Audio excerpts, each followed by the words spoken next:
खबरें भी तमाम आ रही हैं। तो आइए इस वक्त तक की क्या क्या बड़ी खबरें हैं ये भी आपको बता दें। राजनीतिक मौसम में, चुनावी मौसम में बयानबाजियों के बीच आज बीजेपी प्रवक्ता जीवीएल नरसिम्हा राव पर जूता फेंककर हमला किया गया।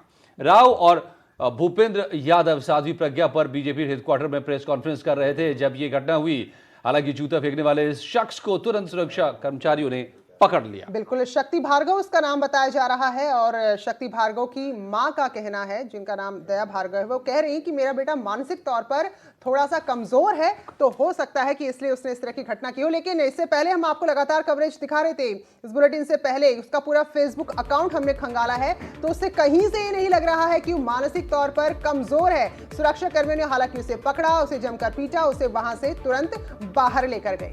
जी हालांकि अब तक इस बात का पता नहीं चल पाया है, ये बात साफ नहीं हो पाई है कि क्यों आखिर उसने ये कदम उठाया। शक्ति भार्गव जो कानपुर का रहने वाला बताया जाता है। अमित गंजू जुड़ गए हमारे संवाददाता कानपुर से। अमित, क्या इस शख्स के बारे में जो कानपुर का बताया जा रहा है, कुछ कोई जानकारी मिल पाई है अब तक? कौन है ये, क्या इसका बैकग्राउंड है?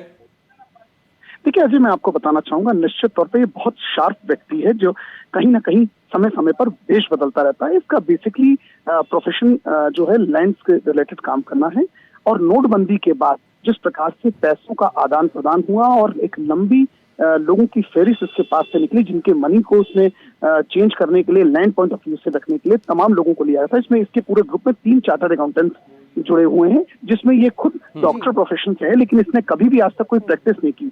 इसकी माँ दया भार्गव और वाइफ शिखा, ये सब एक साथ कानपुर के सिविल लाइंस में भार्गव जो एस्टेट बनाया है, जिसमें भार्गव हॉस्पिटल्स बने हैं, उसी में रहते थे। लेकिन एक 2017 से अगर बात देखी जाए, 2016 की एंडिंग के बाद से देखिए, जब से नोटबंदी का एपिसोड स्टार्ट हुआ, उसके बाद से कहीं ना कहीं तमाम जगह से नोटों का आदान प्रदान में कहीं ना कहीं से बंदिश हुई, करोड़ों रुपए का नुकसान हुआ। और वहीं बीआईसी की बेशकीमती जमीनों को कौड़ियों के भाव खरीदने का मामला भी धीरे धीरे उभर के सामने आया। जब ये मामला इनकम टैक्स में गया तो इनकम टैक्स ने अपना शिकंजा कसा, और साथ ही साथ सीबीआई ने इनके यहाँ जब रेड मारी, तो जिस दया भार्गव का आज ये कहना है कि उनका बेटे से अपने कोई लेना देना नहीं, उसी बेटे और इनके साथ बोर्ड ऑफ डायरेक्टर्स में भी लोग हैं, जिसमें दया भार्गव, शक्ति भार्गव, शिखा भार्गव, संजय भार्गव, ये सब पूरे बोर्ड ऑफ डायरेक्टर्स में है कि इनका पूरा काम था। जिस प्रकार से बीआईसी के लैंड्स और तमाम लोगों के नाम उभर के इसमें आए, उसके बाद से इनकी मां ने साफ एक एपिसोड स्टार्ट कर दिया कि उनका बेटा विक्षिप्त है। कहीं ना कहीं एक लंबे इनका पूरा नेटवर्क है, जिसमें तमाम इसका मतलब अमित, आप जो कह रहे हैं, कहानी लग रही है कि नोटबंदी में नुकसान उठाना पड़ा, तो एक तरीके से ये बदले की भावना से जूता फेंका गया। बिल्कुल, मैं सिर्फ आपको कुछ और बताना चाहूंगा। जिस प्रकार से आज ये एपिसोड हुआ है, इससे पहले भी अपने इस मामले को, इनकम टैक्स के मामले को रफा दफा करने के लिए जिसकी भी सरकार रहती थी, उसका वस्त्र, उसका चोला और उसका झंडा अपने अस्पताल में और अपने घर पे साफ तौर पे टांग दिया जाता था। 2009 की अगर बात की जाए तो कांग्रेस का झंडा इनके छत पे देखा जा सकता था। उसके बाद 2012 में समाजवादी पार्टी का झंडा लगा दिया। वहीं उनके तमाम ऐसे कदम, मानसिक रूप से कमजोर बता रही मां, दरअसल ये बेटा ही नहीं बल्कि पूरा परिवार कमजोर नहीं, बहुत शार्प है और बहुत ज्यादा यहाँ पर दिमाग चलाता है। जो आप हिस्ट्री बता रहे हैं इनकी कि भाई जिसका यहाँ पर नाम हो, जिसकी सरकार हो, उसका चोला ओढ़ लिया और किस तरह से जमीनों की खरीद फरोख्त करता था, तो शायद नुकसान को लेकर एक खींच, और ऐसा बहुत सारा गोरख धंधा भी चल रहा था जिसकी वजह से नोटबंदी में नुकसान उठाना पड़ा। बिल्कुल, जब सारा काम सफेद मनी में हो रहा होता है या व्हाइट सारी मनी होती तो कोई खींच ही नहीं थी, लेकिन नुकसान हुआ, यानी कि आप गलत कर रहे थे, और उसी की खींच आज उतारी गई है बीजेपी के प्रेस कॉन्फ्रेंस में। शुक्रिया अमित आपका इस बारे में महत्वपूर्ण जानकारी देने के लिए। और क्या मां ने कहा है अपने बेटे के बारे में, जिसका जिक्र कर रहे थे अमित, देखिए सुनिए। युवक द्वारा जूता फेंका गया था, वो कानपुर के हैं और उनकी मदर हमारे साथ हैं, उनसे बात करते हैं। मैम, क्या मामला था? भैया मुझे क्या पता, वो मेरा बेटा नहीं है, इससे बढ़ के कोई बात होएगी? आप तो उनकी माँ है दया भार्गव। नहीं, मैं उसकी माँ नहीं हूँ। क्या आपने विच्छेदन हो गया? हाँ। आपने अखबार में कभी डाला था? हाँ डाला है।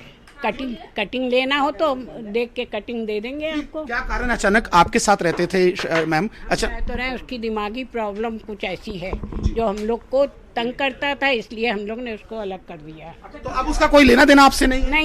नहीं है। तो कब से नहीं है लेना देना? ये तो करीब साल भर हो गया। जब से सीबीआई का छापा हुआ या इनकम टैक्स का, उससे पहले से कि उसके बाद का? उसके पहले से। उसके पहले से। तो लेकिन आपके लॉकर से भी तो निकला था तमाम पुरानी करेंसी और ये सब। अरे भैया वो गलत निकला है, 110 रुपए लॉकर से तो निकाल के मुझे दिए। अच्छा, नहीं पुरानी एक विदेशी करेंसी करेंसी हमारे लॉकर से नहीं निकली है। नहीं, तो आप उनकी मदर हैं कि नहीं? मदर है पर कोई रिश्ता नहीं है हमारा। तो देखा आपने, इनकी मदर है, इनका साफ कहना और मानना है कि शक्ति भार्गव की मम्मा जरूर हूं, लेकिन मेरा उनसे कोई लेना देना नहीं है। और जब से ये मामला सीबीआई का है, उसके बाद से इनकी मदर भी यहां से पल्ला झाड़ती नजर आ रही है। वीडियो जर्नलिस्ट आशीष पांडे के साथ अमित गंजू, न्यूज़ 18 कानपुर। बीजेपी की प्रेस कॉन्फ्रेंस जिस व्यक्ति द्वारा जूता चलाया गया था शक्ति भार्गव, उसके इस हॉस्पिटल के बाहर हम इस वक्त खड़े हैं। आप देख सकते हैं ये उनका अस्पताल है जिसमें उनकी शक्ति भार्गव की मदर दया भार्गव और ये पूरा परिवार उसमें रहता है। बहुत पिछले कई समय से ये अस्पताल चर्चाओं में, और खासकर ये भार्गव परिवार चर्चाओं में, क्योंकि जिस प्रकार से इनकम टैक्स ने छापा मारा था, ईडी का छापा था, सीबीआई की टीम ने छापेमारी की, क्योंकि बेशकीमती जमीनें इन्होंने कौड़ियों के भाव खरीदी, उस पर जांच चली और उसके बाद से ताबड़तोड़ कार्रवाई, उनके लॉकर्स चेक किए गए जिसमें विदेशी करेंसीज मिली, और इसके अलावा इनके पास 60,000 से ज़्यादा पुरानी करेंसी की भी बात आ रही है। हालांकि दया भार्गव इस बात से इनकार कर रही हैं, मगर क्योंकि जिस प्रकार से बीआईसी की ज़मीनें थी जिन्हें चंद रुपयों में खरीदा गया, उसमें चार्टर्ड अकाउंटेंट्स का बहुत बड़ा रोल था। 2 चार्टर्ड अकाउंटेंट जो इनके फैमिली से जुड़े हैं उनका भी बहुत बड़ा रोल था। इनकम टैक्स ने अपना दायरा बढ़ाया, सीबीआई ने अपना दायरा बढ़ाया, लगातार ताबड़तोड़ कार्रवाई हुई। उसके बाद से शक्ति भार्गव ने कानपुर में भाजपा के विधायकों से, यहाँ के सांसद से संपर्क स्थापित करना चाहा, मगर उसे सफलता नहीं मिली। उसके बाद पश्चिमी उत्तर प्रदेश के एक जो मंत्री हैं उत्तर प्रदेश के, उनसे संपर्क साधा, लेकिन वहां भी निराशा लगी। यही वजह है कि आज निराशाओं के बीच उन्होंने यहां जूता चलाया। वहीं उनकी मदर का ये साफ कहना है कि मेरा उस परिवार से, अपने बेटे से कोई लेना देना नहीं, जबकि सारे बिजनेस में इन लोगों का शेयर है। अब देखना यह होगा कि क्या नया खुलासा इनकी मां करती है, जिनका साफ कहना है कि मेरे बेटे का कोई इसमें लेना नहीं है। अब देखना यह है कि क्या इनकी मां भी इस जांच के दायरे में आती है या नहीं। जर्नलिस्ट आशीष पांडे के साथ अमित गंजू, न्यूज़ 18 कानपुर। तो ये पूरा जो रिकॉर्ड है वो खंगाल कर रख दिया हमारे संवाददाता ने और बताया कि जिसे मानसिक रूप से कमजोर बताया जा रहा है, दरअसल आप पूरा ट्रैक रिकॉर्ड देखिए, काफी शातिराना ये लगता है। तो बहरहाल इस पूरे मामले पर क्या कुछ कहा है ऊर्जा मंत्री श्रीकांत शर्मा ने, वो आपको सुनाते हैं।